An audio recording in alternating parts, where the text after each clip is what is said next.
भगवान की उपेक्षा करके और हम कुछ चीज़ पाना चाहें तो हमारे सारे मनोरथ निष्फल हो जाते हैं। जैसे करदम जी की इच्छा थी कि हमको सुंदर और अपने अनुरूप पत्नी मिले, तो उनको मिली, उन्होंने भगवान का आश्रय लिया, उनको पुत्र रूप में साक्षात भगवान के ही अंशावतार कपिल जी प्राप्त हुए। तो काम पुरुषार्थ जो बोलते हैं वो पूर्ण हुआ। धर्म पुरुषार्थ देखो, सत्कर्म ही कर रहे थे दक्ष प्रजापति जी, लेकिन उन्होंने भगवान की उपेक्षा। शिव जी और भगवान में कोई भेद नहीं है, भगवान ऐसा बार बार कहते हैं। तो भगवान की ही उपेक्षा हो गई, शिव जी की उपेक्षा कर देना, अनादर कर देना। तो भगवान का अनादर करके या उपेक्षा करके धर्म का फल कच्चा है तो वो मिलने वाला नहीं, निष्फल हो जाएगा, फल नहीं मिलेगा। तो ये दक्ष प्रजापति की कथा से, प्रसंग से पता चलता है कि भगवान के आश्रय के बिना कोई भी मनोरथ सफल नहीं होता है। भगवान का आश्रय लेकर के ही सारे मनोरथ सफल होते हैं। आगे ध्रुव जी का प्रसंग आता है। सती जी का तो देखा ही, सती जी अगले अवतार में हिमालय राज की पुत्री बन करके अवतार लेती, हिमाचल राज की पुत्री के रूप में, और फिर उनका शिव जी से विवाह होता है। शिव जी को पुनः प्राप्त हो जाती हैं, क्योंकि उनका यह संकल्प था। जब प्राण त्यागे, शरीर त्यागा, तो उन्होंने संकल्प किया था कि हमको पुनः पति रूप में शिव जी ही प्राप्त हो। फिर तो उनको पुनः शिव जी प्राप्त हुए पति रूप में। रामचरितमानस में विस्तार से बताया हुआ है। आगे उत्तानपाद के वंश का वर्णन करते हैं। उत्तानपाद मनु जी के पुत्र थे। उनकी दो रानियां थी, एक का नाम था सुरुचि और एक का नाम था सुनीति। राजा सुरुचि से बड़ा प्रेम करते थे, क्योंकि वो मीठा मीठा बोलती थी।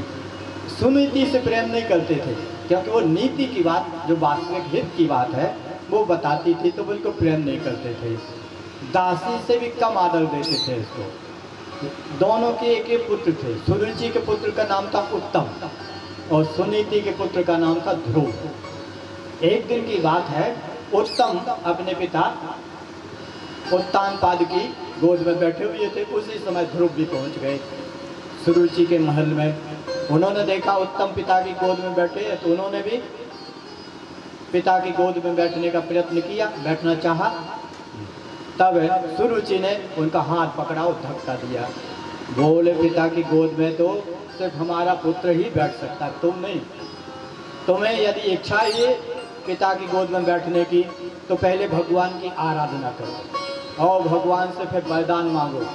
यह वरदान मांगो कि हम सुरुचि के पुत्र होकर के उत्पन्न, हमारे बेटे होकर के जब तुम उत्पन्न होगे तभी महाराज की गोद में बैठ सकते हो, अन्यथा नहीं बैठ सकते। और आज के बाद ऐसा दुस्साहस मत करना, हिम्मत मत करना पिता की गोद में बैठने का। और धक्का देके निकाल दिया। तब तो ध्रुव जी को बहुत क्रोध आया, बहुत अपमान हो गया।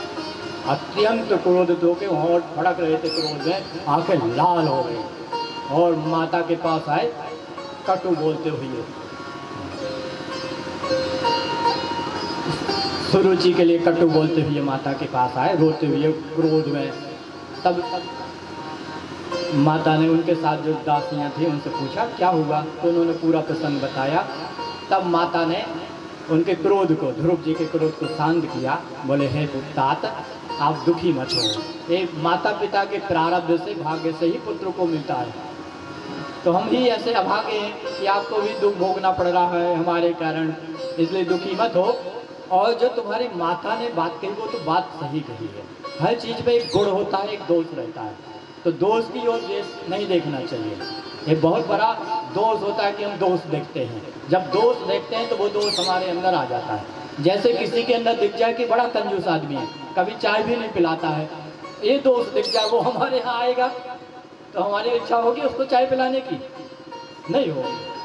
तो ये दोस्त तो हम में भी आ गया, हम भी कंजूस बन गए, चाय भी पिलाने का मन करेगा फिर। तो देखने मात्र से वो दोष हमारे अंदर आ जाता है। इसलिए किसी में दोष नहीं देखना चाहिए, हर चीज़ में एक गुण होता है।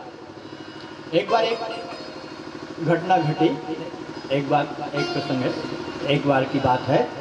एक बड़े अच्छे महात्मा कथा कह रहे थे, तो उनकी कथा में एक श्रोता आते आगे बैठ जाते और जब वो भगवान की कथा सुनाते तो उनकी श्रोता की आंखों में से झरझर आंसू बहता रहता। लोग बोलते क्या भक्त है, हमारे मन में तो हमारे तो हृदय पिघलते ही नहीं है भगवान की कथा सुन के। इनका हृदय कितना कोमल है, भगवान की हृदय कथा सुन के पिघल जाता है और आंसू बहने लगते हैं आंखों में से, प्रेम के आंसू। कितने बड़े भक्त हैं सब, उनके मन में, सबके मन में उनके प्रति आदर का भाव आ गया। एक व्यक्ति था, उसने कहा वो बड़े महात्मा नहीं है, कोई भक्त नहीं है, वो अपने रुमाल में मिर्ची का पाउडर लगाए रहते हैं, वो बीच बीच में ऐसा लगा, किसी में दोस्त दर्शन नहीं करते थे। हर चीज़ में गुण होता है। बोले अरे वाह, वो तो ठीक करते हैं, जिन आँखों में भगवान की कथा सुन करके आंसू ना आए उनमें तो मिर्ची डालना चाहिए, मिर्ची डालने लायक है वो आँखें, वो ठीक करते हैं। कि हमारी आँखें ऐसी कठोर हैं, भगवान की इतनी सुंदर सुंदर कथा सुन करके पिघलती नहीं है, उनमें प्रेम के आंसू बहते नहीं, आते नहीं है, ऐसी आंखों में तो मिर्ची डाल देना चाहिए। और वो तो बड़े भक्त हैं, जानते हैं, विवेकी हैं कि क्या करना चाहिए ऐसी आंखों के साथ। हाँ, तो देखो उन्होंने उसमें भी गुण देख लिया, और हम लोग हर चीज़ में दोष देखते रहते हैं। दोष देखते तो अपना भाव बिगड़ता है, लाभ कुछ नहीं होता, हमारे मन के भाव और बिगड़ जाते, पहले ही बिगड़े हुए हैं। मलिन भाव ज़्यादा आते, अच्छे भाव कम उठते हैं। क्रोध जगाना हो तो बस एक तू बोल दे उंगली दिखा के, बस इतना क्रोध जाग जाएगा। इतने गुस्सा हो जाते तूने, तू कैसे, हमको उंगली कैसे दिखाए, उंगली तोड़ देंगे, इतना क्रोध इतने जल्दी जाग। और भगवान की भागवत पूरी सुना दे तो भी भक्ति का भाव नहीं जागता, अच्छा भाव जागती नहीं है कि भगवान का विश्वास का भाव जाग जाए। इतनी कथाएं सुनाते हैं, इतने भक्तों की कथाएं सुनाते हैं कि भगवान का विश्वास जाग जाए, वो नहीं जागता। क्रोध तो इतने जल्दी जाग जाएगा, लोभ जल्दी जाग जाएगा, नाना प्रकार के द्वेष के भाव बहुत जल्दी जाग जाते हैं, कामना के भाव बहुत जल्दी, लेकिन भक्ति के भाव, उदारता के भाव, दान के भाव जागते नहीं है। तो सद्भाव नहीं जागते, दुर्भाव जागते रहते हैं। बोले जिन आंखों में भगवान की कथा सुन करके प्रेम के आंसू नहीं आते उनमें तो मिर्ची ही डाल देना चाहिए, ऐसा ही है। तो ऐसा वो महात्मा कहते, बोले वो वास्तव में भक्त है, आप उनको ढोंगी बोलते हैं, वो जानते हैं कैसे आंखों के साथ क्या करना है, वो भक्ति हैं, उनको ऐसा मत बोलो कि ढोंगी हैं। तो हर चीज़ में गुण होता है। माता ने ध्रुव को समझाया कि बेटा अपनी माता के प्रति कटु वचन न बोलो, उन्होंने जो बात कही वो सही बोली। तो जो भी इच्छा हो, अर्थ प्राप्ति की इच्छा, अर्थ यानी कामना, कुछ पाना चाहते हैं, कोई भी इच्छा हो, वो भगवान की आराधना कर वो पूरा कर दे। अर्थ चाहिए हो, धर्म चाहिए हो, काम चाहिए हो, सब कुछ भगवान प्रदान करते हैं, उनका आश्रय लेना चाहिए। तो तुम्हारी इच्छा है कि ऐसी जगह पर बैठे जहाँ से कोई हटा ना सके, तो तुम भगवान की आराधना करो। देखो गुण में उन्होंने तो क्रोध करके बोला था, लेकिन उसमें भी उन्होंने गुण ढूंढ लिया सुनीति ने, और उनके क्रोध को शांत किया। बोले भगवान की आराधना करो। भगवान की कृपा से ब्रह्मा जी ब्रह्म पद को पा गए और मनु बने हुए हैं। एक मनमंत्र तक पूरी सृष्टि के स्वामी बन के रहते, राजा बन के। वो भगवान की कृपा से ही एक पद पाए हुए हैं, उन्हीं की आराधना करो। तब तो ध्रुव जी अभी 5 साल के ही थे, भगवान को प्रसन्न करने के लिए चल दिए घर से। उनको कुछ पता नहीं था कि क्या करना चाहिए, भगवान को प्रसन्न करने के क्या आराधना करना चाहिए। हमको तो सब पता है, कितनी बार भागवत सुनी हुई है कि भगवान को कैसे प्रसन्न करना चाहिए, लेकिन कुछ नहीं करते। उनको पता भी नहीं था, फिर भी चल दिए भगवान को प्रसन्न करने के लिए। और हम लोगों को पता भी रहता है तो भी नहीं उपाय करते हैं कि हमारे भगवान हमसे प्रसन्न हो जाए। फिर तो क्या कमी हो, क्या अभाव हो, क्या दुख हो, क्या चिंता। चल दिए, जैसे ही चले तो भगवान के जो परम भक्त हैं, पार्षद बोलते हैं जिनको, भगवान के पार्षद नारद जी ऐसा कहते, भक्तों की सहायता के लिए भगवान के पार्षद भी गुप्त रूप में विचरण करते रहते हैं, सहायता करने के लिए। कोई चले तो वो सहायक बन के आ जाते हैं। ये ध्रुव चले ही थे, नारद जी आ गए। नारद जी ने पूछा कि हे वत्स, बड़े प्रेम से तुम किधर चले जा रहे, जंगल की ओर, नगर छोड़ के? अभी तुम छोटे बालक हो, जंगल में बड़े जानवर रहते, हिंसक जानवर, उधर मत जाओ। तो क्यों जा रहे हो उधर को? तो ध्रुव ने पूरा प्रसंग सुनाया कि हमारी माता ने हमारा बड़ा तिरस्कार किया, अब हम भगवान की आराधना करने जा रहे हैं। तो नारद जी ने कहा कि बेटा सबके माता पिता लोग डांटते रहते बच्चों को, तो तुमको डांट दिया, उसको चित्त पे नहीं रखना चाहिए। बच्चे सब भूल जाते, तुम भी भुला दो। भुला देने से मन शांत हो जाता। याद रखने से मन शांत नहीं होता। लोग याद रखते हैं, किसी ने कोई कटु बात बोल दी उसी को याद रखे रहते। जैसे कोई बड़ी महत्व की बात बोल दी हो, ज्ञान की बात, कटु बात खूब याद रखे रहते हैं, तो उससे अंदर क्रोध बना रहता है, द्वेष का भाव बना रहता है। बोले भुला दो तो मन को शांति मिलेगी। जगत में यही शांति से रहने का तरीका है। एक कटु वचनों को, दुर्भाव को याद रखने की जरूरत नहीं है। बड़े सुंदर उपदेश दिया ध्रुव जी ने कहा, आपने बहुत अच्छा उपदेश दिया। लेकिन जो विवेकवान है, जिनका मन सात्विक है, उनके मन में तो ये ज्ञान ठहरता है। हमारा मन तो बड़ा राजसी है, रजोगुणी क्षत्रिय स्वभाव वाले हैं, तो हमारे मन में ये ज्ञान ठहरते ही नहीं है। ज्ञान से मन शांत होता है।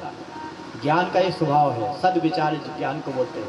सद्विचार से मन शांत होता है और असद विचार से मन अशांत होता, उल्टा होता है। विचारों का ही प्रभाव है। जैसे परशुराम जी के साथ लक्ष्मण जी और राम जी खिलवाड़ करते हैं। लक्ष्मण जी थोड़ा कटु वचन बोलते हैं तो उनका मन अशांत हो जाता है, आग उबला हो जाते हैं। फिर राम जी थोड़ा मधुर वचन बोलते हैं तो उनका मन शांत हो जाता है, क्रोध शांत होने लगता। फिर लक्ष्मण जी कटु बोलते हैं तो फिर अशांत हो, फिर राम जी सद्वचन बोलते हैं तो फिर शांत हो जाते। वैसे ही यदि हम सद विचार करना जान लें तो कभी मन अशांत नहीं होगा। जानते हैं कि कैसे विचार करना। हम खुद ही उल्टे ढंग से विचार करते तो हमारा ही मन अशांत हो जाता है, क्रोध लोभ आदि से ग्रस्त हो जाता है, इससे दुश्मनी से भर जाता है। तो ध्रुव जी ने कहा, आपने बहुत अच्छी उत्तम ज्ञान की बातें कही, लेकिन ये ज्ञान उन्हीं के चित्त में ठहरता है जिनका मन सात्विक है। हमारा मन तो बड़ा राजसी है, क्षत्रिय वंश उत्पन्न होते के कारण असहनशील मन है। तो हमारे मन में एक ज्ञान तो ठहर नहीं रहा है। जो हमारी माता ने उपाय बताया हमें तो वही ठीक लग रहा है कि भगवान को प्रसन्न करके और मन वांछित फल पाना चाहिए। आप तो हमें भगवान की प्राप्ति का उपाय बताइए। नारद जी ने कहा, भगवान का दर्शन बहुत कठिन है। जन्म जन्म मुनि यतन कराही जतन कराही। जन्म जन्म तक 10 उपाय करते रहते लेकिन भगवान दर्शन नहीं देते।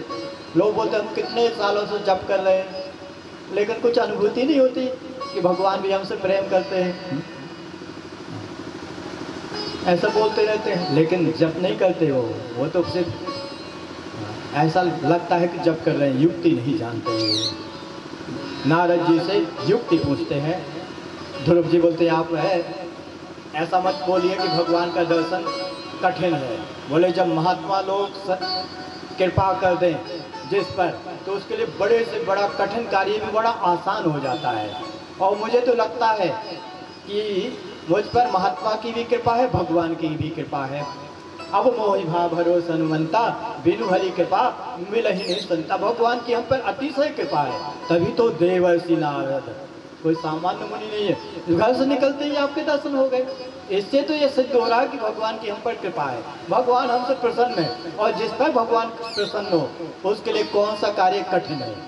मुझे तो नहीं लगता कि कठिन है। जब ऐसा कहा युक्ति से तो नारद जी तो बड़े प्रसन्न हो गए। ये छोटा सा बालक और ऐसी वाणी, ऐसा निश्चय और ऐसा विवेक, बड़े प्रसन्न हुए। फिर तो उन्होंने बड़े प्रेम से उनके सिर पर हाथ फेरा, पवित्र करने वाला हाथ, परम पवित्र हाथ। तो उनका मन और ध्रुव जी का निर्मल हो गया। तब तो निर्मल मन में भगवान बहुत जल्दी प्राप्त हो जाते हैं।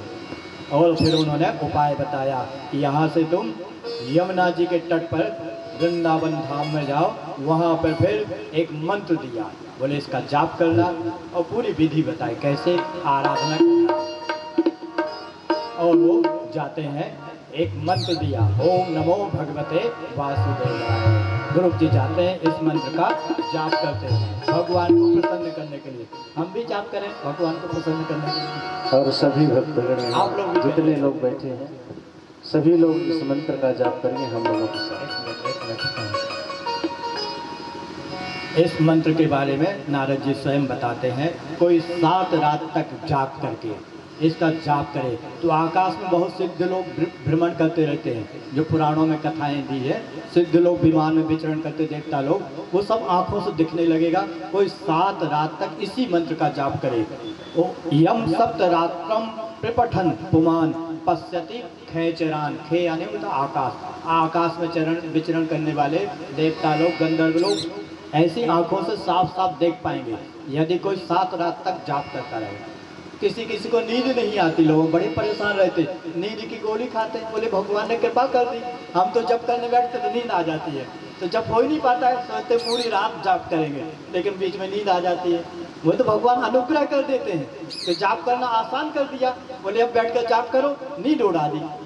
जो व्यवधान डालती थी नींद भगवान ने हर ली, ये तो सहायता कर दी। लेकिन लोग पड़े भगवान की कृपा को ही लोग वरदान को ही श्राप मान लेते हैं, ना समझी से है वरदान, अब बैठ कर जाप करो, साधना करो। बोले घुटने नहीं चलते, बोले ये तो वरदान है, नहीं तो मन जाता तो घुटने चलते रहते, तो हम भी पीछे पीछे भागते रहते। अब मन के पीछे पीछे कैसे भागेंगे, घुटने नहीं चलते। अब मन को भी रोको, शरीर तो रुक गए, अब मन को भी रोको और मन को भगवान में लगाओ। ये तो भगवान ने कृपा कर दी, नहीं तो भागते रहते भागते रहते भागते रहते मन के पीछे पीछे, ये जीवन व्यर्थ चला जाता, जो करना चाहिए वो नहीं कर पाते। तो हर चीज़ भगवान हम पर कृपा करके करते हैं, लेकिन हम लोग उल्टा कर लेते हैं, उससे दुखी और हो जाते हैं, उसका लाभ नहीं ले पाते हैं।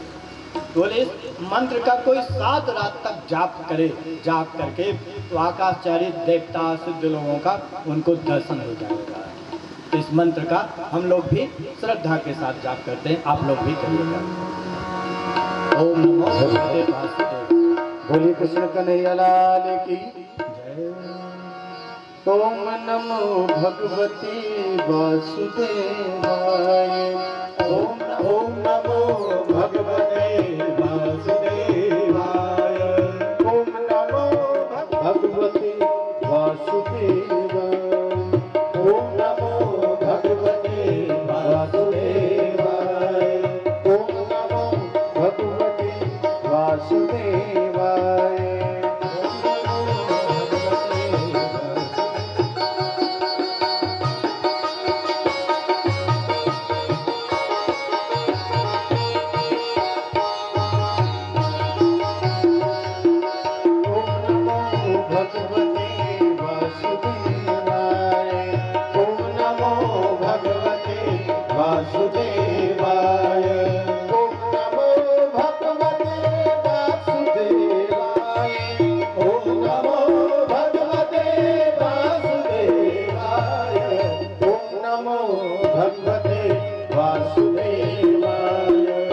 सभी लोग तालियों की सेवा देते हुए बोलिए कृष्ण कन्हैया लाल की।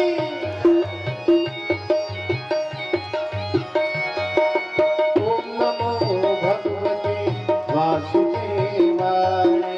ओम नमो भगवते वासुदेवाय। ओम नमो भगवते वासुदेवाय। ओम नमो भगवते वासुदेवाय। ओम नमो भगवते वासुदेवाय। ओम नमो भगवते वासुदेवाय। ओम नमो भगवते वासुदेवाय। ओम नमो भगवते वासुदेवाय। ओम नमो भगवते वासुदेवाय। ओम नमो भगवते वासुदेवाय। ओम नमो भगवते वासुदेवाय। ओम नमो भगवते वासुदेवाय। ओम नमो भगवते वासुदेवाय। ओम नमो भगवते वासुदेवाय। हम लोग तो सुनते तो खूब रहते हैं, कैसे साधना करते करते कुछ भी नहीं। तो ऐसे थोड़ी काम बनने वाला है, जान करके फिर करना भी चाहिए। कैसे मन को स्थिर करना है, मन को स्थिर करने से ही काम बनेगा। एकाग्र शांत करके आत्म तत्व में परमात्मा में लगाने से ही कार्य सिद्ध होगा। तो कैसे करें वो युक्ति बताते हैं। नारद जी ने बताया, प्रदक्षिणा करके ध्रुव जी जाते हैं और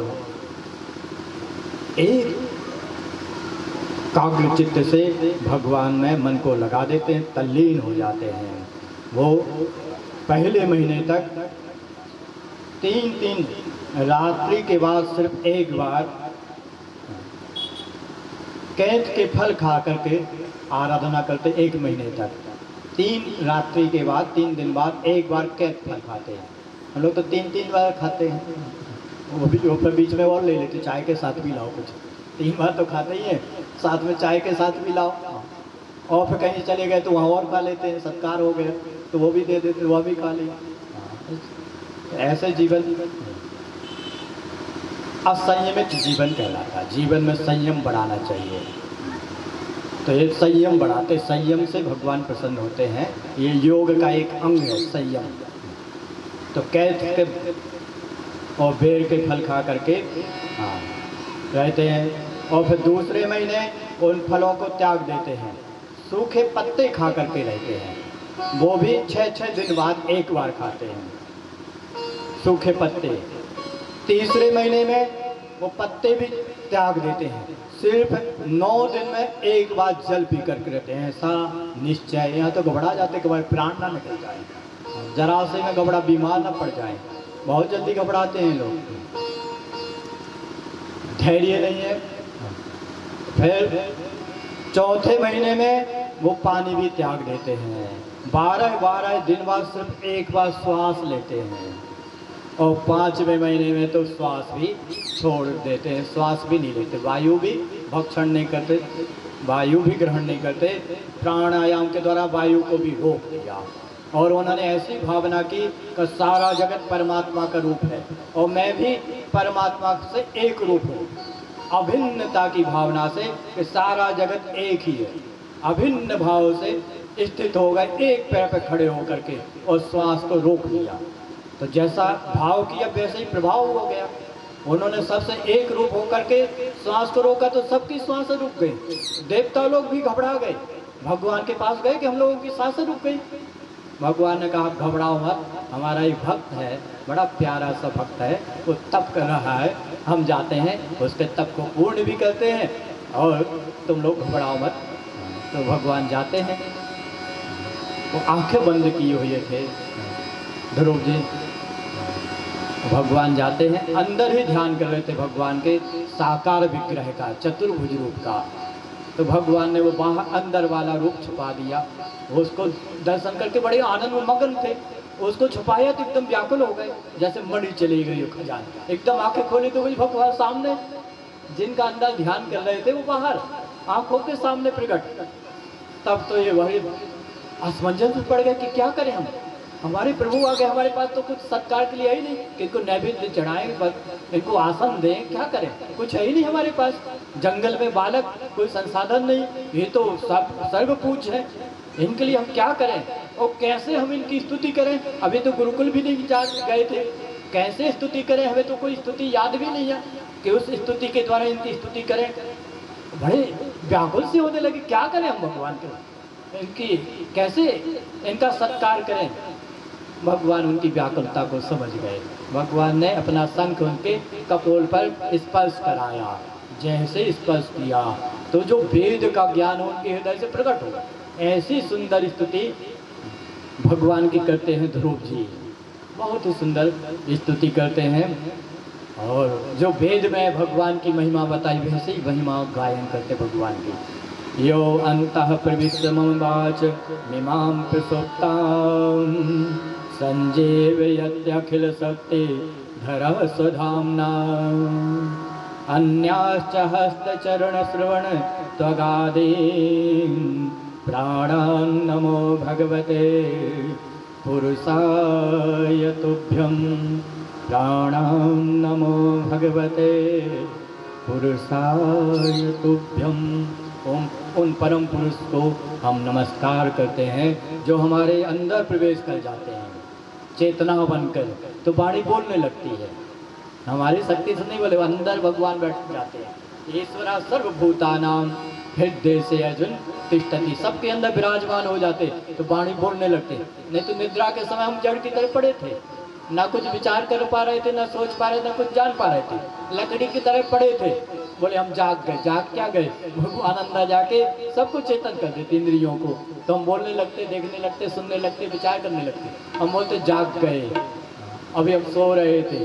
ये तो भ्रम मात्र है, भगवान जगाते हैं, अंदर जाके जगा देते हैं। जाग कैसे जाते, हमें तो कुछ पता ही नहीं रहता कब जागना है, वही जगा देते अंदर जा करके, अंदर प्रवेश करके। जो अंदर प्रवेश करके हमारी वाणी को जिन्होंने जगा दिया और सारी इंद्रियों को जो शक्ति प्रदान करते हैं, हाथ पैर आदि को भी। नहीं तो ये मुझे हाथ पैर तो रहते कुछ नहीं चलते, वो शक्ति गई, अंदर प्रवेश करके इनमें शक्ति देते हैं, प्राण चलने लगते जिनकी शक्ति से। ऐसे परम पुरुष को हम नमस्कार करते हैं और फिर भगवान से प्रार्थना करते हैं कि प्रभु हमको अपने निर्मल भक्तों का संग देना। उनके संग से ही भक्ति बढ़ने लगती है, और भक्ति बढ़ती है तो भगवान पर दूर नहीं रहते, दूर रह ही नहीं सकते, भक्तों से दूर नहीं रहते, खुद चल करके आते हैं। जैसे सबरी के पास गए, खुद चल के गए, दूर रह पाए? आना ही पड़ा, आना ही पड़ेगा भगवान को। जिनके हृदय में भक्ति जाग जाती है, भक्ति सूत्रों पर लगता, भक्ति के धागे से बंधे हुए खिंचे चले जाते हैं। जैसे कोई पतंग हो आकाश में और बंधी हुई है धागे से, वो धागा हमारे पास हो, हम धागा खींचेंगे तो पतंग कितनी दूर हो, उसको खींचे हुए चले आना पड़ेगा। आकाश में रह नहीं सकते, आना पड़ेगा हमारे पास। वैसे ही भक्ति से भगवान खिंचे हुए चले जाते हैं। तो बोले आप अपने श्रेष्ठ भक्तों का हमको संग कहते हैं ना प्रभु, ऐसी कृपा करना। वरदान मांगा यही, जो पहले संकल्प था वो मांगा ही नहीं कि हमको ऐसा पद दो जहाँ से कोई हमको हटा ना सके। लेकिन भगवान तो अंतर्यामी है, भूत भविष्य सब जानने वाले हैं, हृदय के भाव को जानने वाले हैं। भगवान ने उनको एक ध्रुव लोक बना के उसका अधिपति बना दिया, और अचल लोक है। ये सारे लोग तो प्रलय काल में लीन हो जाते हैं, ध्रुव लोक ज्यों के त्यों बना रहता है। सब लोग उसकी परिक्रमा करते, वो अचल ज्यों के त्यों खड़ा है। सारे लोग घूमते रहे, हमारी पृथ्वी भी घूमती रहती है, सारे लोग स्वर्ग आदि भी सब चलायमान है, कोई अचल नहीं है। हम लोग कहते हैं 1,07,000 किलोमीटर प्रति घंटा की रफ्तार से पृथ्वी चल रही है, चलायमान है आकाश में, अनुभव नहीं हो रहा है। तेना माने कि स्थिर है, बहुत वेग से चल रही, लेकिन पता ही नहीं चलता, जरा से भी आवाज भी नहीं आती। हवाई जहाज चले तो देखो कैसी आवाज आती है, गाड़ी भी चले तो आवाज आती, कांपने लगती। इतने वेग से पृथ्वी चल रही है, पता भी नहीं चलता, आकाश में चल रही है। तो सारे ग्रह लोकांतर घूम रहे, लेकिन ध्रुव लोक अचल है, स्थिर है, इसलिए उसको ध्रुव बोलते हैं, अचल।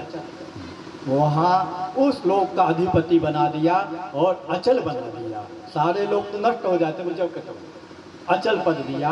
बोले शरीर छूटने में 32,000 वर्ष तक पृथ्वी लोक पर भी और राजा बन के यहाँ सुख से रहना, ऐसा वरदान दिया। और भगवान फिर अंतर ध्यान हो जाते हैं, लेकिन एकदम से अंतर ध्यान नहीं होते हैं, क्योंकि भगवान से ध्रुव को बहुत प्रेम था। अचानक चले जाएंगे तो कहीं ये घबरा के प्राण ना त्याग दें वियोग में, भगवान के वियोग में। तो भगवान धीरे धीरे आकाश की ओर जाते और बार बार मुड़ करके देखते ध्रुव की ओर कि कहीं ये वियोग सहन ना कर पाए, ऐसा ना हाल हो इनका।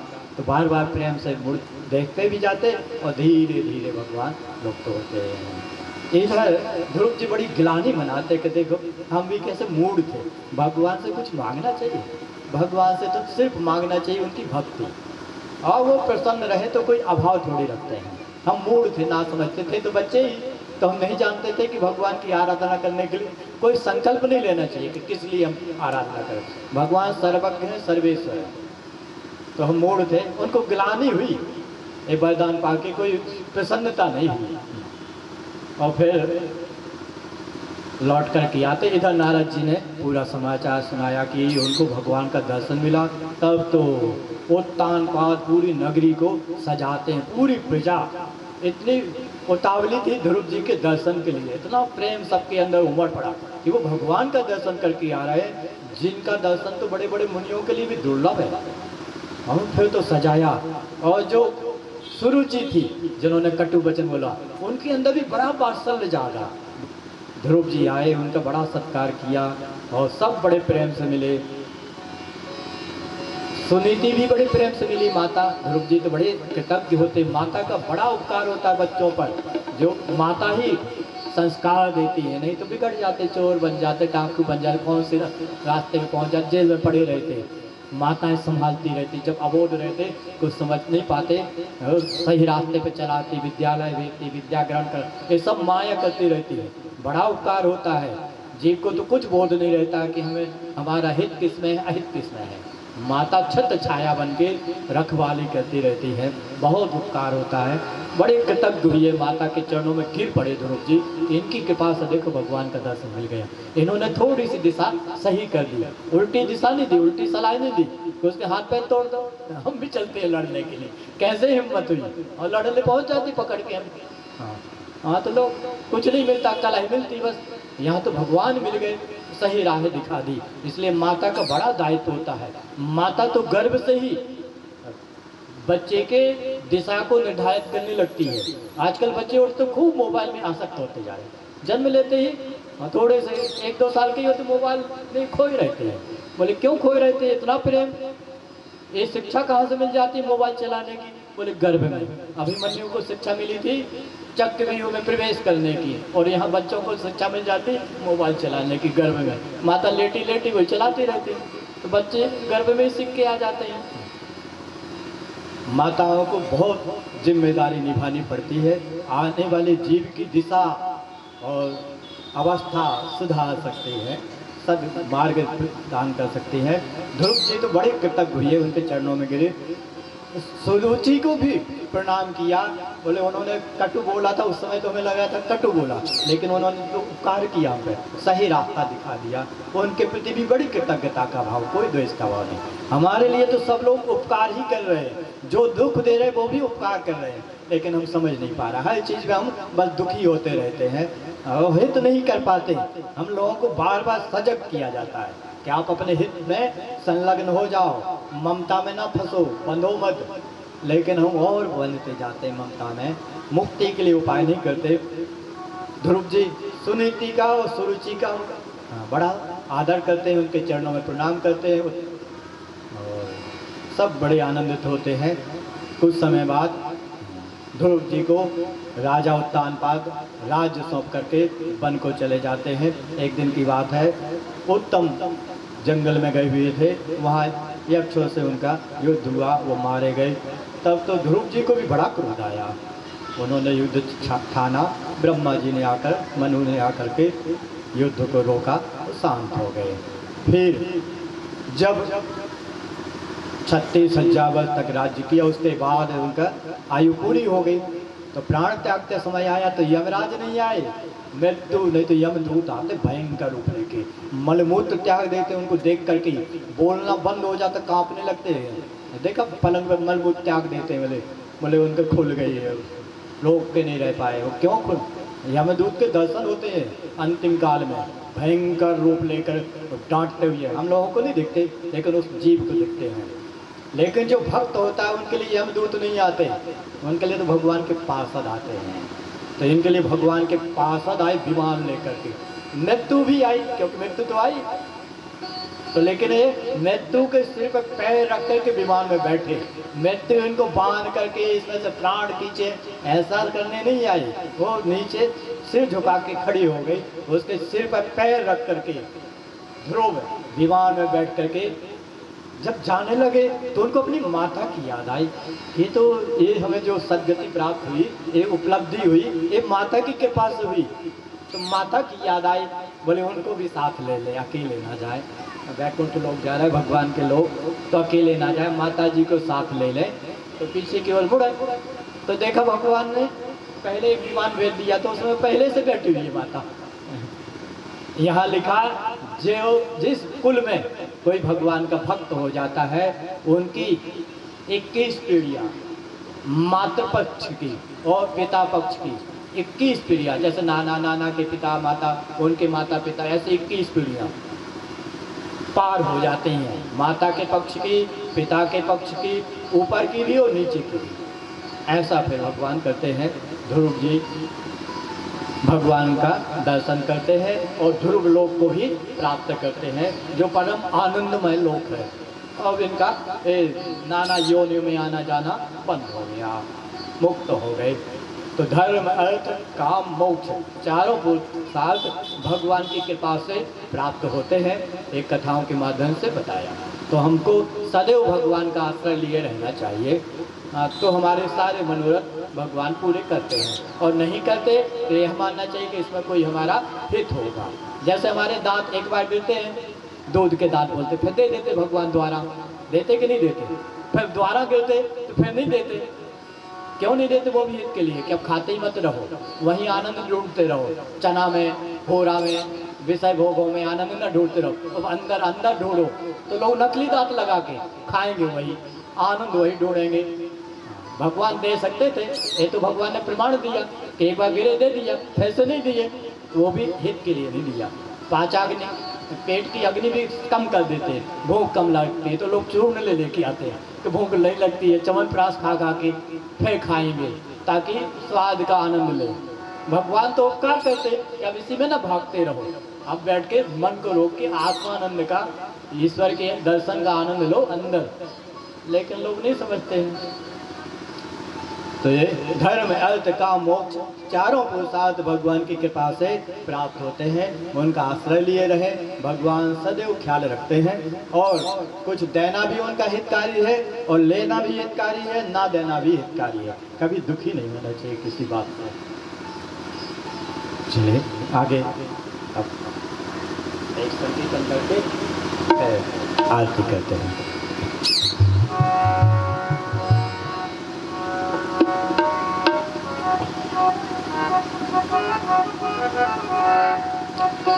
कल भगवान श्री कृष्ण के अवतरण का दिवस है। कल भगवान का जन्म दिन मनाया जाएगा, जन्म दिवस मनाया जाएगा। तो आप लोग आइएगा, उत्सव होगा। महिलाएं माताएं पीली साड़ी पहन के आए तो अच्छा लगेगा, एक रूप रहेंगे। पुरुष लोग सफ़ेद या पीले वस्त्र पहन के आए तो अच्छा लगेगा, देखने वाले को थोड़ा उस समय माहौल हो जाएगा। परिवेश का भी बहुत प्रभाव पड़ता है।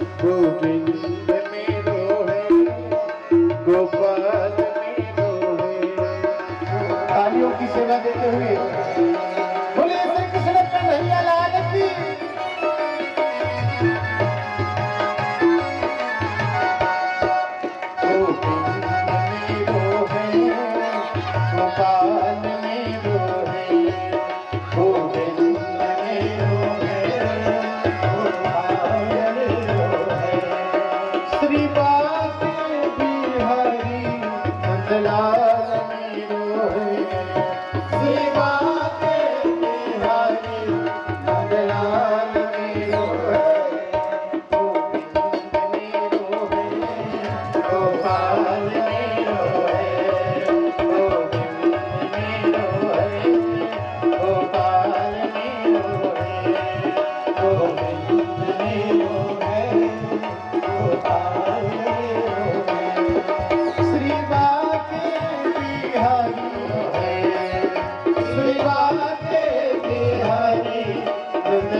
सजन्तु श्रीराधेशम्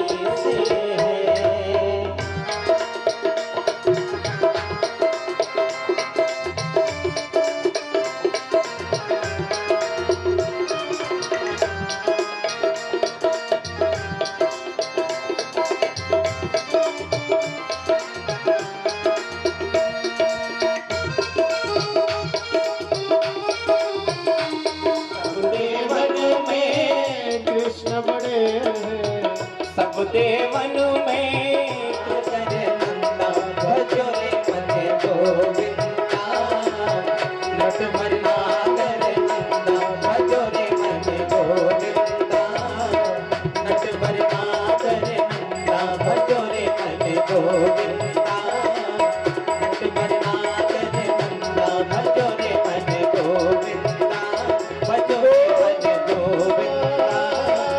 रे मन गोविंदा भजो रे मन गोविंदा। बोले श्री कृष्ण कन्हैया लाल की।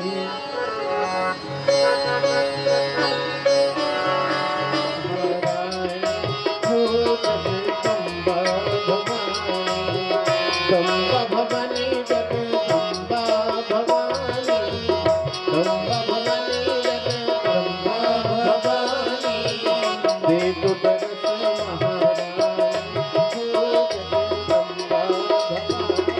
तो ऐसे तो हम कभी सुखी हो ही नहीं पाएंगे, क्योंकि इच्छाएं तो निरंतर उठती रहती हैं और सारी इच्छाएं किसी की पूरी नहीं होती हैं। कुछ पूरी हो जाती, कुछ नहीं होती, तो हमेशा द्वंद्व में बने रहेंगे, कभी सुखी कभी दुखी होते ही रहेंगे। और संशय बना रहेगा कि हमारे मन में अब ये जो इच्छा उठी ये पूरी होगी कि नहीं होगी, संदेह बना रहेगा, हमेशा संदेह बना रहेगा, भय भी बना रहता है कि पता नहीं हमारी ये इच्छा पूरी होगी कि नहीं होगी। इच्छाएं तो निरंतर उठती रहती हैं, अब कौन सी इच्छा पूरी होगी कौन सी नहीं होगी ये तो कोई नहीं जानता है, तो इसलिए भय बना रहता है, चिंता भी बनी रहती भविष्य के बारे में। तो कोई इन द्वंद्वों से मुक्त होना चाहिए कि कब तक इन्हीं में पड़े रहेंगे। द्वंद्वों से मुक्त होना चाहे, इच्छा पूरी हो या ना हो, हम आनंद में बने रहे, हमारा आनंद घटे ना, हमारी निर्भयता बनी रहे, निश्चिंतता बनी रहे, उसी को मुक्ति कहते हैं। पंच क्लेशों से मुक्त रहने को ही मुक्ति कहते हैं। तो जो मुक्ति पाना चाहते वो भी भगवान का आश्रय ले तो उनको मुक्ति की भी प्राप्ति हो जाती है। भगवान उनको मुक्ति प्रदान करने वाला ज्ञान देते हैं। ददामि ज्ञान योगम तम एन मामुपयान्ति ते, वो मेरे स्वरूप को ही प्राप्त हो जाते। जैसे भगवान मुक्त रहते हैं वैसे भगवान के भक्त भी मुक्त हो जाते, भगवान उनको ज्ञान प्रदान करते हैं। तो चारों पुरुषार्थों की सिद्धि भगवान का आश्रय लेने से होती है। तो भगवान का आश्रय क्यों लेना चाहिए? तो इसीलिए, ये बात जल्दी समझ में आती नहीं है, इसलिए भागवत महापुराण पढ़ते हैं, सुनते हैं कि भगवान की महिमा को जान ले, भगवान के प्रभाव को जान ले, भगवान के स्वभाव को भी जान ले। तो कोई उनकी शरण में आ जाए तो उनके मन में कोई भी कितनी भी दुर्लभ इच्छा हो वो भी भगवान सहज ही पूरी कर देते हैं। तो भगवान के स्वभाव को, वात्सल्य भाव को, कैसा वात्सल्य भगवान के मन में उमड़ता है अपने भक्त के लिए। जैसे माता के अंदर छोटे से बच्चे के प्रति वात्सल्य भाव रहता है, बच्चा बस रो देता है। अभी सो रहा था तो माता कुछ काम में लगी हुई थी और बच्चा जागा और माता को बुलाने के लिए उसने आवाज नहीं दी, वो तो अभी बोलना भी नहीं जानता, बस रो दिया। तो माता समझ जाती, दौड़ के आ जाती है, कोई भी काम कर रही हो सब छोड़ करके दौड़ करके चली जाती है माता। इसको बोलते वात्सल्य भाव। वैसे ही भगवान में भी वात्सल्य भाव है, असीम शक्तिशाली भी है और वात्सल्य भाव वाले भी हैं। अति कोमल रघुनाथ स्वभाव यद्यपि अखिल लोक कर राव। है तो भगवान अनंत कोटि ब्रह्मांडों के मालिक, लेकिन बहुत कोमल स्वभाव है उनका। तो ऐसे प्रभु का आश्रय ले तो जिन जिन लोगों ने आश्रय लिया वो अपने कार्य क्षेत्र में सफल हुए। भगवान उनके सहायक बन जाते हैं। विपत्ति आती तो विपत्ति को भगवान दूर करते हैं, और कोई व्यवधान आया उसको भी भगवान दूर करते हैं, कोई कमी आई तो उसको भी दूर करते हैं। तो भगवान का आश्रय ले लें, इसी के लिए ये बोध हो जाए कि आश्रय लेने योग्य तो भगवान ही है। अन्य जो आश्रय है वो स्वयं ही आश्रयहीन है। जैसे दुर्योधन ने आश्रय लिया कर्ण आदि का, भीष्म पितामह आदि का, वो खुद ही मारे गए। रावण ने आश्रय लिया अपने भाई कुंभकर्ण और मेघनाद आदि का, बोले बार बार बोलता तुम जानते नहीं मेरा पुत्र कौन है, मेरा भाई कौन है, लेकिन वो आश्रय कुछ काम नहीं आए। तो जिन्होंने भगवान का आश्रय लिया उनका यह लोक भी आनंदमय हो जाता, सुखमय हो जाता है, उनको चारों पुरुषार्थों की प्राप्ति होती है।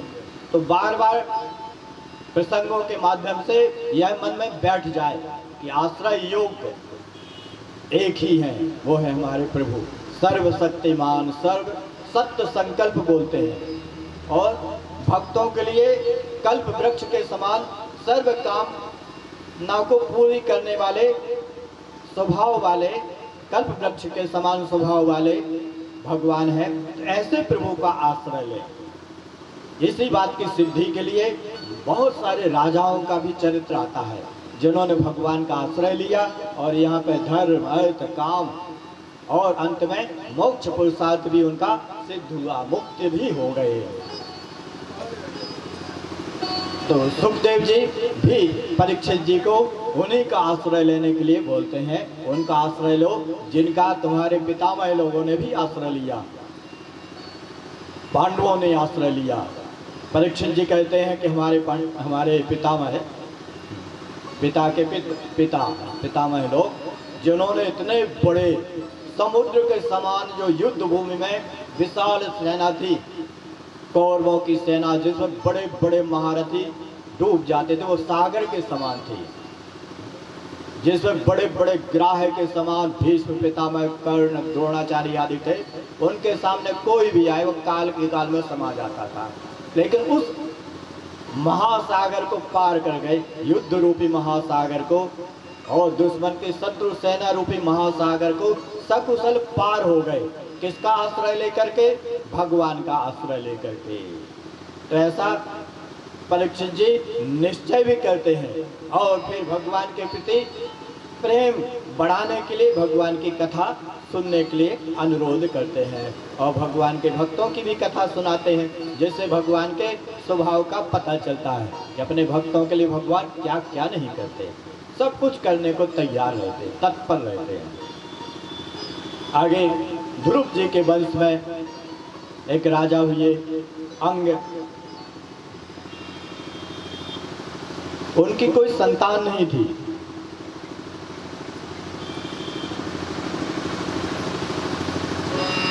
तब उन्होंने यज्ञ का आयोजन कराया पुरोहितों से मिलकर के, तो उनको एक संतान की प्राप्ति हुई। उनके जीवन में संतान का सुख तो नहीं लिखा था, इस कारण से जो पुत्र था बहुत ही कुबुद्धि वाला था, दुष्ट स्वभाव का था और बहुत ही उत्पात मचाता था। राजा अंग बहुत दुखी रहते थे उसके आचरण से, चिंतित भी रहते थे। वो जैसे जैसे बड़ा होता जा रहा था उतना ही उद्दंड होता जा रहा था। बच्चे खेल रहे हो तो उठा करके नदी में डाल देते, कुएं में डाल देते। एक दिन राजा अंग बहुत दुखी थे, लेकिन जो जगत में दुख आता है दुख देने के लिए नहीं आता, हर चीज हमारे लिए मंगल के लिए है, लेकिन हम उसका सदुपयोग नहीं करते। जो दुख आता है वैराग्य बढ़ाने के लिए हम, लेकिन वैराग्य तो हमारे अंदर बढ़ता नहीं है, दुख जरूर बढ़ जाता है। दुख देने के लिए नहीं बना है, भगवान ने दुख बनाया, भगवान की सब रचना है। यहाँ जो कुछ भी है, अणु भी है, छोटा सा एक कण, वो भी भगवान की ही रचना है। और भगवान ने जो कुछ बनाया सब बड़े अच्छे व्यवस्थित ढंग से प्लानिंग के साथ बनाया, योजना बना करके।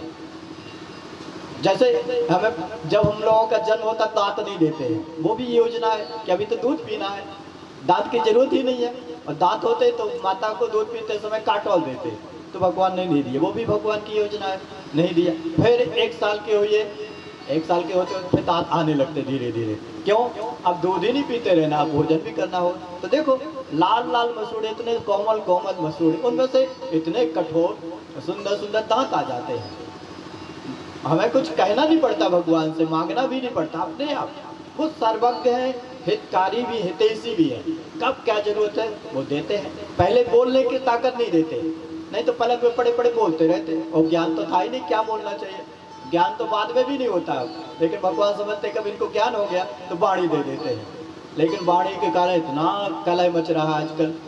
ज्ञान ही नहीं कैसे बोलना चाहिए, कब बोलना चाहिए, कितना बोलना चाहिए, वाणी का सदुपयोग करना नहीं जानते। लेकिन भगवान ने वाणी दे दी, अब ये अपनी वाणी का सदुपयोग कर सकते हैं। जब जन्म लेते तब नहीं देते वाणी बोलने की शक्ति, बोल नहीं पाते, फिर धीरे धीरे शक्ति आती है। क्यों नहीं देते उस समय? क्योंकि उस समय तो पल्ले में पड़े रहना, माता कुछ काम करती है बोलता रहता, पता नहीं क्या बोलता रहता, जरूरत भी नहीं थी बोलने की, तो नहीं देते, फिर देते। तो सब कुछ भगवान योजना के अनुसार करते हैं। जो दुख भी आता हमारे जीवन में वो इसलिए आता है कि हम बाहर जगत में ही सुख न ढूंढते रहें। एक अंदर आश्रय तत्व है, आत्म रूप में प्रभु बैठे हुए हैं, उनका कोई आश्रय ले ले तो बाहर के फिर कोई दुख नहीं आते। तो उसकी खोज करें अंदर, लेकिन खोज करते ही नहीं है अंदर। अस प्रभु अक्षत हृदय अभिकारी, ऐसे प्रभु जो सदैव दुख से मुक्ति देने वाले हैं, ऐसे सबके अंदर विराजमान रहते हैं, लेकिन कभी अंदर देखते ही नहीं है। देखते भी है अंदर तो जो बाहर की चीजें अंदर भर ली है वही दिखने लगती हैं। बाहर की चीजें खूब सारी अंदर भर ली, जैसे रील में बहुत सारे दृश्य भर जाते हैं, रिकॉर्डिंग हो जाती, पिक्चर बनती बाहर की, और जब पिक्चर चलती तो सब दृश्य जो रील में भरे हुए हैं वो सिनेमा हॉल के पर्दे पर दिखने लगते हैं। वो कहाँ से आ गए? बोले थे बाहर, वो रील में भर गए थे और वही अब पर्दे पर दिखने लगे। वैसे ही अंदर भी बहुत सारी चीजें दिखती रहती हैं जो भर ली हैं। अंदर तो है प्रभु, लेकिन बाहर की चीजें भर ली तो वो प्रभु ढक गए और बाहर की चीजें अंदर दिखने लगती है। जो दुख भी आता है इसलिए आता है कि बाहर से मन हटे, अंदर उनकी खोज करें। आनंद के सागर प्रभु, जिनको पाने के बाद शोक मोह से मुक्त हो जाते, दुख से मुक्त हो जाते, सुख दुख से परे हो जाते हैं। ये सुख दुख तो मन की कल्पना मात्र है। जैसे सपने में भी हम सुखी दुखी होते रहते हैं, वो मन के कारण होते रहते हैं, और निद्रा में मन गायब हो जाता है तो सुख दुख भी गया। इसका अर्थ है कि वो सुख दुख मन की रचना थी, लेकिन हम उससे पार नहीं जा पाते, उसी में उलझे रह जाते हैं। तो जो दुख आता है वो इसलिए आता है कि बाहर से मन हटे, अंदर आत्म रूप में जो प्रभु विराजमान है उनकी खोज करें। तो जब राजा अंग बहुत दुखी हो गए तो एक दिन उनके अंदर वैराग्य जागा। बोले अच्छा हुआ है, ये जो दुख आता है वैराग्य को बढ़ाने के लिए आता है। कुंती माता ने प्रार्थना भी की भगवान से कि भगवान हमको बार बार दुख देना, सुख मिलता तो रम जाते, इन्हीं में रमे रहते भगवान को भूल जाते हैं। तो यहाँ पर राजा अंग बड़े प्रसन्न हुए और वो रात में वन को चले गए विरक्त होकर के। अब राजा चले गए तो प्रजा को नियंत्रण रखने वाला कोई नहीं रहा। राजा के विहीन प्रजा तो मन माने आचरण करने वाली हो जाती है। तो जो बलवान थे वो दुर्बलों को सताने लगे। तब ऋषि लोग आए, उन्होंने देखा कि यहाँ तो बड़ा हाहाकार मचा हुआ है, दुर्बल लोग बड़ा विलाप कर रहे हैं। और राजा के बारे में पता चला कि राजा तो चले गए, उनका एक पुत्र है बैन, तो उसी को राजा बना दिया। बोले जिम्मेदारी आएगी तो ये सुधर जाएंगे। कई लोग लड़के की शादी कर देते हैं, बोले जिम्मेदारी आ जाएगी तो कुछ करने लगे हैं। मोह भी बढ़ता है थोड़ा कि मेरे बच्चे हैं, पत्नी है, मोह भी बढ़ने लगता, चिंता भी होने लगती, तो फिर काम करने लगते हैं। तो ऐसा सोच करके बैन को ही राजा बना दिया। लेकिन वो बहुत दुष्ट था, अधर्मी था, नास्तिक था, भगवान को बिल्कुल नहीं मानता था। तो ऋषि लोग बार बार आके उसको समझाते कि देखो एक ईश्वर है, उन्हीं की इच्छा से ये पूरा जगत चल रहा है, इतना बड़ा जगत, और ऐसे चल रहा है विधिवत तरीके से। इतनी बड़ी सृष्टि, इतने लोकांतर, सौरमंडल में ही इतने ग्रह, इतने बड़े बड़े ग्रह आकाश में इतने वेग से चल रहे हैं, लेकिन कोई कभी नहीं टकराता। लाखों वर्ष से चल रहे हैं इतने वेग से। तो सारी सृष्टि ईश्वर के अधीन है, ईश्वर के नियंत्रण में है, वही इसके नियामक है, स्वामी है, रक्षक है। उनका अनादर नहीं करना चाहिए। लेकिन राजा बेन ने सब जगह ढिढोरा पिटवा दिया कि आज के बाद कहीं कोई भागवत कथा ना हो, ना कोई सुनने जाए, ना कोई बोले, ऐसा ना कोई यज्ञ करे, ना कोई श्राद्ध आदि कर्म करे। सब धर्म के जो लक्षण हैं वो सब बंद करवा दी। बोले आज से मैं ही ईश्वर हूँ। क्योंकि ईश्वर को किसी ने देखा है? ये बड़ा प्रश्न रहता है, लेकिन ये मूढ़ता वाला प्रश्न है। आपने मन को देखा कभी? मन में जो विचार उठते रहते उन्हीं को देखा, मन को किसी ने नहीं देखा। मन में जो विचार उठते रहते हैं वो ना किसी को दिखा सकते, लेकिन अनुभव सब करते हैं मन का।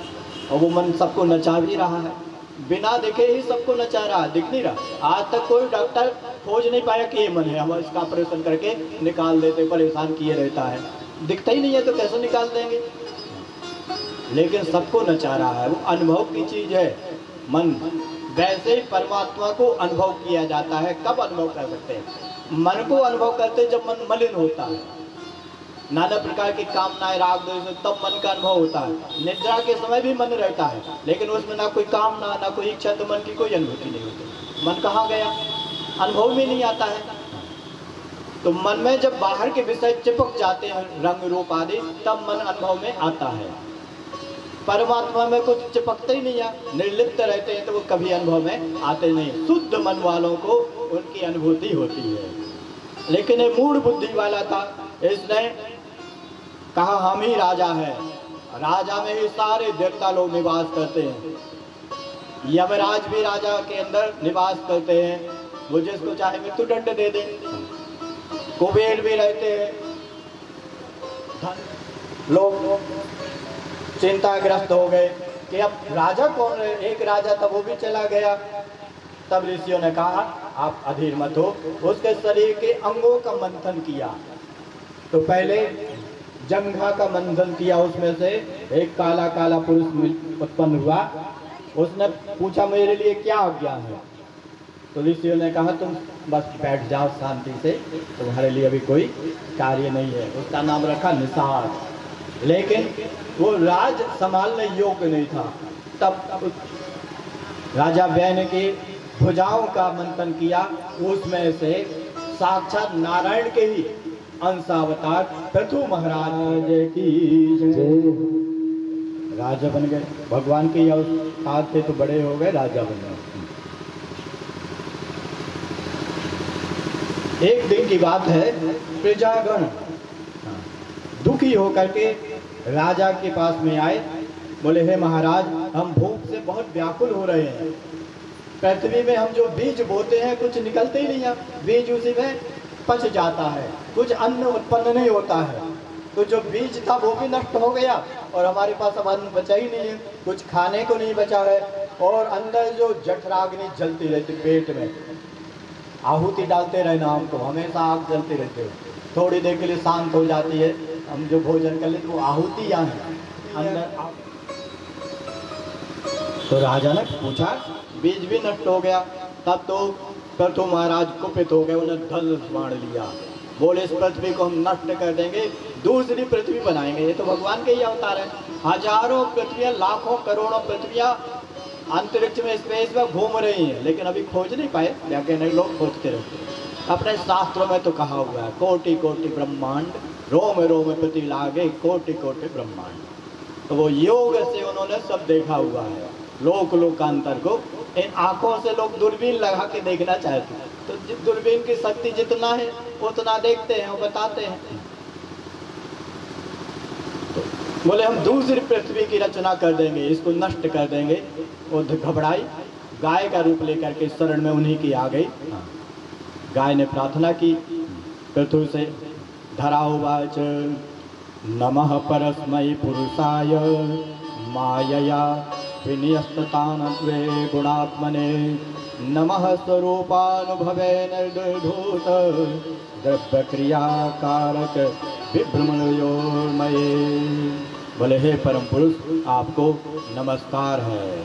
आप ही माया के स्वामी हैं, जो माया त्रिगुणात्मक है।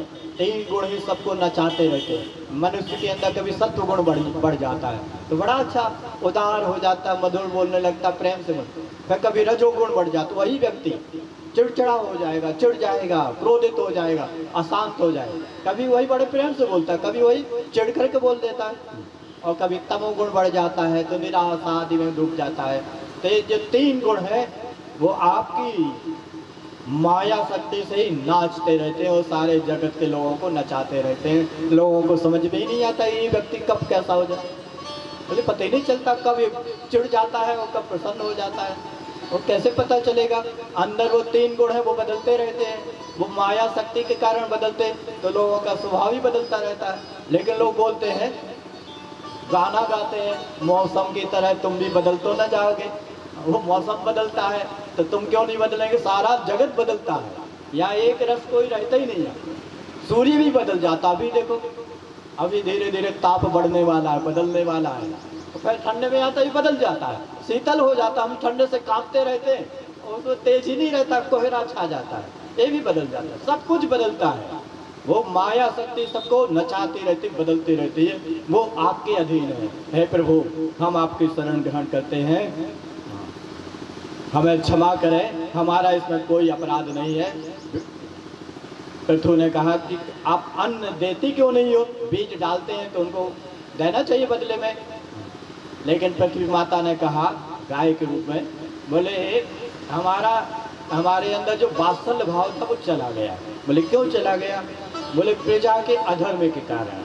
तो जो वात्सल्य उमड़ता है, जैसे बच्चे, छोटे बच्चे के प्रति माता के अंदर जो प्रेम रहता है, बड़ा होता जाता तो प्रेम घटता जाता है। क्यों घट जाता है, वो बच्चा भी कभी गुस्सा में कुछ बोल दे, कटु बोल दे, माता की भावनाओं का ध्यान ही नहीं रखते, तो फिर धीरे धीरे वो प्रेम नहीं रहता जैसा छोटे से बच्चे के प्रति रहता है।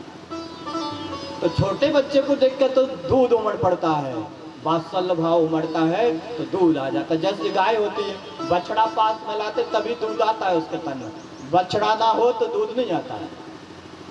तो बोले यहाँ कोई ऐसा है नहीं जिसको देख करके वात्सल्य भाव उमड़े हो, हमारे थन में दूध आ जाए। ये जो अन्न है पृथ्वी माता का दूध है, जैसे गाय का दूध होता है वैसे ही अन्न पृथ्वी माता का दूध है। बोले कोई बछड़ा हो जिसको देख करके दूध थन में आ जाए, तब तो पृथु महाराज ने मनु जी को बछड़ा बनाया, भावना करके ये आपके लिए बछड़े हैं। तो उनको देख करके फिर पृथ्वी माता के अंदर वात्सल्य उमड़ा और फिर तो नाना प्रकार का अन्न पृथ्वी ने दिया। तो महाराज ने स्वयं ही मनु को बछड़ा बना करके और अपने हाथों में पृथ्वी से नाना प्रकार के अन्न दोहे पृथ्वी रूपी गाय से। और फिर ऋषियों ने भी बृहस्पति को बछड़ा बना करके पृथ्वी से ही मन, वाणी और इंद्रिय में ज्ञान रूपी, वेद रूपी, अन्न रूपी दूध दुहा पृथ्वी को गाय बना करके, देवताओं ने इंद्र को बछड़ा बना करके पृथ्वी रूपी गाय से अमृत, बल आदि रूपी दूध दुहा। ये पृथ्वी सर्व काम दुहा हो गई, सब कुछ देती है।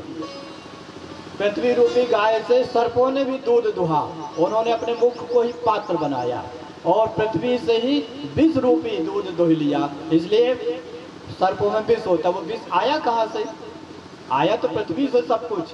जैसे तिल के पेड़ में बीजों में तेल आ जाता है, वो तेल कहाँ से आता है, उसमें हम तो तेल ले लेते, बोले तिल से तेल निकाल लिया, तेल को तेल कहाँ से मिला, वो पृथ्वी से ही सब कुछ मिल जाता है, पृथ्वी से तिल को तेल मिल जाता है। और हम लोग शक्कर बनाते हैं तो रस ले लेते हैं गन्ने से, मिठास शक्कर बनाने के लिए, गुड़ बनाने, और वो गन्ने में मिठास कहाँ से आती है, वो पृथ्वी से धो लेते हैं। पृथ्वी सर्व काम दुहा, सब कुछ देती है। अद्भुत पृथ्वी भगवान ने बनाई हुई है, अद्भुत गुणों वाली। इसी पृथ्वी पर जहाँ घर बनाए हुए है, इसी के नीचे जल भी है और वो निकालते रहते, इतना सारा जल साल भर निकालते रहते, कितना जल होगा, साल भर निकालते रहते, लेकिन पृथ्वी धंसती नहीं है, ऐसे ढंग से बनाया है। और उसके नीचे लावा भी है खोलता हुआ, लेकिन हम लोग सब कुशल रहते हैं आनंद से। ये भगवान की अद्भुत पृथ्वी है। तो सब ने अपने अपने लिए इच्छित चीजें दुह ली गाय रूप, पृथ्वी रूपी गाय से। और महाराज पृथु ने पृथ्वी को अपनी पुत्री बना लिया, पुत्री मान लिया। पृथ्वी पति ने पृथ्वी के पिता बने। ये जो कहते पृथ्वी पति, ये तो भ्रम मात्र है, पति तो पृथ्वी के भगवान है, भूपति भगवान है, लेकिन लोग अपना नाम रख लेते भ्रम से, भूपति मान लेते कि हम भू स्वामी हैं। उन्होंने पुत्री बना लिया। तब से पहले पृथ्वी का नाम पृथ्वी नहीं था, धरा नाम था, धरा, वसुधा, धरा आदि। लेकिन महाराज पृथु ने पुत्री बना लिया, तब से पृथ्वी का नाम, धरा का नाम पृथ्वी हो गया। फिर महाराज यज्ञ करते हैं, भगवान का दर्शन भी होता है, और सनकादि मुनि जो है वो उनको वरदान देते हैं, वो ज्ञान भी देते हैं, भक्ति का वरदान देते हैं। आगे इसी वंश में एक राजा हुए, वो यज्ञ करते रहते थे, और यज्ञ में पिचेतस नाम था। यज्ञ में बहुत सारी बलि देते थे, यज्ञ पशुओं की बलि देते थे।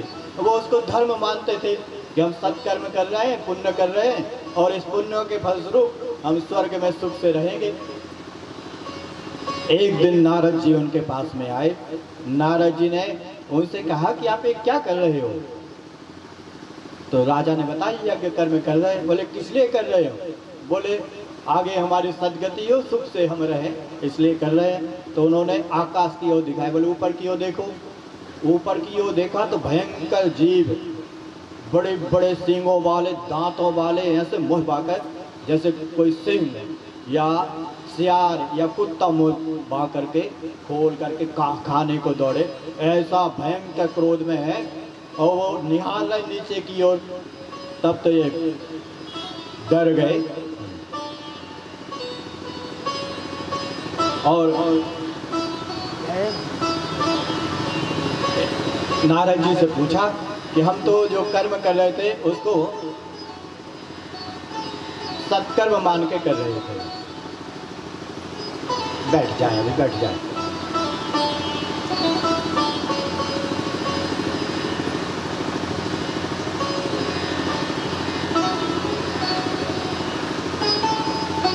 बोले हम तो अभी अज्ञान अंधकार में पड़े थे, जो हमारे लिए दुख का कारण हम उसी को सुख का कारण माने थे। आप हमारे अज्ञान अंधकार को दूर करें, ताकि हमें यथार्थ का बोध हो जाए, वास्तविकता दिखने लगे। जैसे हम लोगों को अंदर क्या दिखता है, आंखें बंद कर लेते लोग, पलक पलट जाते, अंदर ही देख रहे थे, लेकिन चिंता भय आदि की अनुभूति करते रहते थे। है कुछ और दिखता कुछ और रहता, अनुभव कुछ और आता रहता है अंदर आनंद स्वरूप प्रभु, लेकिन चिंता शोक मोह का अनुभव करते रहते हैं अज्ञान अंधकार के कारण। बोले हम अभी अज्ञान अंधकार में पड़े हुए हैं, तो हमारे वास्तविक हित को हम जान नहीं पा रहे। आप हमको उपदेश दें और हमारे अज्ञान अंधकार को दूर करें। तब नारद जी उनको एक उपाख्यान सुनाते हैं, इसका नाम है पुरंजनोपाख्यान। बोले एक पुरंजन नाम के राजा थे। आसीत पुरंजनो नाम राजा राजन बृहस्पति, तस्या विज्ञात नामासीत् सखा विज्ञात चेष्टितः। बोले कोई पुरंजन नाम का एक राजा था, उसका एक मित्र था, उसका नाम नहीं पता, अविज्ञात, उसको कोई जान नहीं पाता है, लेकिन वो था मित्र। हम सबके एक मित्र हैं, वो अविज्ञात हैं। कुछ मित्रों के तो हम नाम जानते हैं, तो नाम गिना दे। बोले आपके अच्छे मित्रों के नाम बताओ। लेकिन जो सच्चे मित्र हैं, वास्तविक मित्र हैं, उनको नहीं जानते। वास्तविक मित्र तो जीव के भगवान है, सखा। तो इनके भी थे मित्र, अविज्ञात उनका नाम लिखा। अविज्ञात नाम के सखा थे, सदैव साथ रहते थे पुरंजन और उनके सखा। एक बार की बात है, सा एकदा हिमवतो दक्षिणेषु अथ सानुथ दर्दर्शम नवभिर्द्वारभिः पुरलक्षित लक्षणम। बोले हिमालय की तराई में गए, वहाँ पे 9 द्वारों वाला एक नगर दिखाई दिया, जिसमें 9 द्वार थे, बड़ा सुंदर था। उसके अंदर उनको एक युवती नजर आई। उस युवती के 5 फन वाला एक सर्प रक्षा कर रहा था, और बहुत सारे सेवक सेविकाएं उसकी सेवा में लगी हुई थी। बहुत सुंदर थी, वो वहाँ गेंद से खेल रही थी। युवा अवस्था थी उसकी, बड़ी सुंदर थी। पुरंजन उसको देखकर मोहित हो गए। उसके पास में गए और उससे पता पूछा कि आप कौन हो, किसकी कन्या हो, कहाँ से आई हो, कहाँ रहती हो। उसने कहा कि हमें अपने बारे में कुछ पता नहीं है। तो राजा ने कहा क्या तुम्हारा विवाह हो गया? तो उसने कहा नहीं, अभी हमारा विवाह नहीं हुआ। क्या तुम विवाह करना चाहती हो? उसने कहा हमारे लिए कोई अनुरूप पुरुष मिल जाएगा तो हम विवाह करेंगे, हमारी भी इच्छा है। तो राजा ने पूछा क्या हमसे विवाह करोगे? तो बोले कर लेंगे, आप भी तो युवा हैं, सुंदर भी हैं। तो बिना कुल आदि पूछे और शादी कर ली महाराज ने, राजा ने, और उसी पुर में रहने लगे। वो अपने देश को भूल ही गए। वो अभिज्ञात नाम का जो सखा था वो बार बार कहे हे मित्र, यहाँ मत रहो, ये आपका देश नहीं, आपका देश तो कोई और है, आप यहाँ क्यों रह रहे हो? ये पराया देश है, पराया देश हमेशा के लिए अपना नहीं होता है, पता नहीं कब निकाल दें। अमेरिका में जो रहते हैं बहुत डरे रहते हैं कि सरकार बदली, अब पता नहीं कौन सा नया नियम लगा दें। तो ये पराया देश है, अपने देश चलो, लेकिन वो सुनते ही नहीं था। और धीरे धीरे जो पुरंजनी रानी का नाम तो नहीं लिखा, उसमें ये बहुत आसक्त हो गया। यहाँ लिखा इतना आसक्त हो गया कि क्वचित पिबत्याम पिबती मदिराम मद विभलहा। जब वो पुरंजनी मद पान करती तो ये भी मद पान कर लेते, तो मद से विभल हो जाते हैं, नशा में डूब जाते हैं। अनस्त्याम कश्चित अनस्नाति जब गच्छत्याम च गच्छति अस्नत्याम। जब वो खाती तभी ये खाते। पतिव्रता स्त्री तो सुना, लेकिन ये पत्नी व्रता पुरुष थे, पति देव थे। जब इनकी पत्नी खाती तभी खाते, नहीं तो भूखे रह आते। जब वो रोती तो ये रोने लगते, और जब वो हंसती तो ये हंसने लगते। वो ना हंसे तो फिर बिल्कुल लटकाए बैठे रहते थे, जब वो हंसेगी तभी हंसेंगे। ऐसे एक रूप हो जाते। जब वो बोलती तब ये बोलते, जब वो सुनती तभी ये सुनते, नहीं तो कान में कुछ डाले रहते कि हमारी पत्नी नहीं सुन रही तो हम क्यों सुनेंगे, कुछ नहीं सुनते। जब वो सूंघती तब ये सूंघते। क्वचित सोचती, जब वो चिंता करने लगती तो ये भी चिंता में डूब जाते। अनुसोचती दीनवत, एक रूप हो गए, दो शरीर और बन गए एक है। ऐसी दशा हो गई। जो इनका सखा था बार बार उनको कहता कि महाराज अपने देश लौट कर चलो, एक पराया देश है। लेकिन महाराज तो आसक्त हो गए, और फिर तो उनके बहुत सारे पुत्र पौत्र आदि हुए। एक दिन की बात है, पुरंजन शिकार खेलने गए, रानी से बता के नहीं गए अपने। जब लौट के आए तो वो बहुत कुपित हो गई, बातचीत बंद, ये बहुत मनाते उसको। ऐसे ही जीवन बीत रहा था, कभी रूठ जाते तो फिर मनाते। लेकिन धीरे धीरे काल अपने सेवकों के साथ चंड वेग यवन आदि के साथ में आके आक्रमण करता है। उसके बहुत सारे दूत हैं यवनों के, जो नाना रोग हैं वो उसके सेवक हैं, दूत हैं, आके एक एक अंग में कब्जा करने लगते हैं। ये धीरे धीरे जो पुर है इससे हमको निकाल दिया जाएगा, ज़्यादा दिन हम रहने वाले नहीं हैं। हमारे जो शत्रु इस पुर में जिसमें रह रहे हैं, ये नगर ही बोलते पुर है, आध्यात्मिक आख्यान है। ये नगर, एक जो देह है 9 द्वार वाला, यही एक पुर है। हम कहीं से आकर इसमें निवास करने लगे हैं। और जो पुरंजनी है वो क्या है? बोले इसके अंदर जो मन बुद्धि चित्त अहंकार आदि है एक ही, 4 रूप ले लेता है। नाम रख देते मन, है वो स्त्रीलिंग, नाम रख दिया पुल्लिंग। वही उसी में हम आसक्त हो गए, मन में।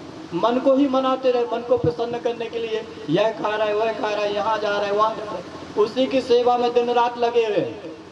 जो मन है, हम अपने आप को भूल ही गए कि वो अलग चीज़ है, हम अलग चीज़ है, एक रूप हो गए।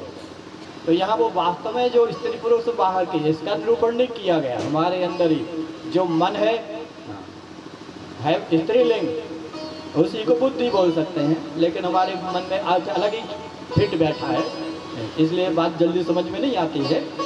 तो वही ये स्त्री है जिसमें हम आसक्त हो गए, और ये नगर क्या है? शरीर, जिसमें हमने डेरा डाल लिया है।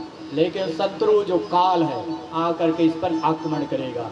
उसके जो गण हैं, यवन है, ज्वर आदि और नाना प्रकार के रोग, वो इस पर आकर के धीरे धीरे, जैसे नहीं दूसरे देश के पर आक्रमण करते थे, कुछ हिस्सा कब्जा करते जाते वहाँ पे, बोले इतना जीत लिया है, बस में कर लिया शत्रु राजा ने।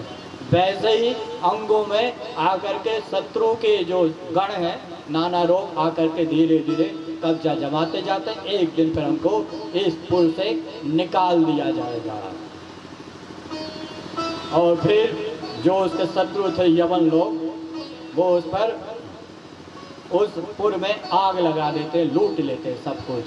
वैसे ही इस देह को भी आग लगा दी जाती है, तो काल रूपी यवन इसको भस्मीभूत कर देता है। बोले अपने सत्स्वरूप को जानो। लेकिन ये पुरंजन क्या था, अपनी स्त्री में आसक्त था और इसके प्राण निकल गए। तो अगले जन्म में वो कन्या स्त्री रूप को ही प्राप्त हुई। ऐसा कहते हैं अंते यामति सा गति। अंतिम समय में जैसी बुद्धि होती है, जिसको हम याद करते हैं, वही पुनः जन्म मिलता उसी रूप में। तो वो स्त्री में आसक्त थे तो स्त्री बन गए अगले जन्म में। आज इसी नियम से जो स्त्री बनी हुई है, वो पिछले जन्म में पुरुष रही। पुरुष में स्त्री में आसक्त होने के कारण स्त्री बन गए, और जो अभी पुरुष है, वो पिछले जन्म में स्त्री रहे होंगे। तो पुरुष में आसक्त होने के कारण अगला जन्म स्त्री योनि का मिलता है या पुरुष योनि का मिलता है। तो जहाँ आसक्ति होती ही अंत यामति सागति, ऐसा सिद्धांत होता है। तो एक राजकुमारी बन गए, जन्म हुआ, इनका विवाह हो गया। वो राजकुमार युद्ध में गए तो वहाँ वीर गति को प्राप्त हो गए। लौटकर जब उनका देह आया, तब तो ये पुरंजनी बन गई थी, पुरंजन। इस सती होने के लिए तैयार हुई है। चिता पे बोले पति देव के शरीर को रख करके हम भी शरीर को त्याग देंगे। तब जो पूर्व का अभिज्ञात नाम का सखा था, वो फिर आया, फिर उनको उपदेश दिया। बोले ना तुम स्त्री हो ना पुरुष हो, ये तो देह पंच महाभूतों से बना हुआ है। पंच महाभूतों के लक्षण है स्त्री पुरुष आदि, जीव के लक्षण नहीं है। जीव का स्वरूप क्या है? बोले सच्चिदानंद स्वरूप। वो यदि मन से शरीर से आसक्त ना हो तो आनंद में सदैव रहे। जैसे निद्रा के समय हम देह से नहीं जुड़े रहते, मन से नहीं जुड़े रहते, तो आनंद में रहते। कौन सा दुख रहता, कौन सा भय, कौन सी चिंता? ये तो दुख चिंता भय आदि आते हैं देह मन को मैं मान करके, इनसे एक रूप हो करके। तो ऐसा उपदेश दिया, उनको ज्ञान हुआ और फिर वो मुक्त हो गए पुरंजन। आगे उन्हीं के वंश में राजा नाभि के पुत्र हुए भगवान ऋषभदेव। इनकी कोई संतान नहीं थी, तो यज्ञ का अनुष्ठान कराया। पुरोहित लोगों ने बड़े भक्ति भाव से, श्रद्धा से यज्ञ किया, तो साक्षात भगवान प्रकट हो गए। और भगवान से फिर निवेदन किया राजा नाभि ने कि हम, राजा नाभि की ओर से पुरोहितों ने कहा, संकल्प पुरोहित पढ़ते हैं क्या चाहिए पूजा करने से पहले। तो उन्होंने भगवान से कहा कि हमारे यजमान का संकल्प है कि उनको पुत्र प्राप्त हो, लेकिन आपके समान। तो भगवान मुस्कुराए, बोले हमारे समान तो कोई है ही नहीं, हम ही है हमारे समान। तो वो स्वयं ही पुत्र बन करके आए ऋषभदेव के रूप में। ये बड़े श्रेष्ठ राजा हुए। अपने प्रजा को एक दिन बुला करके उपदेश देते हैं।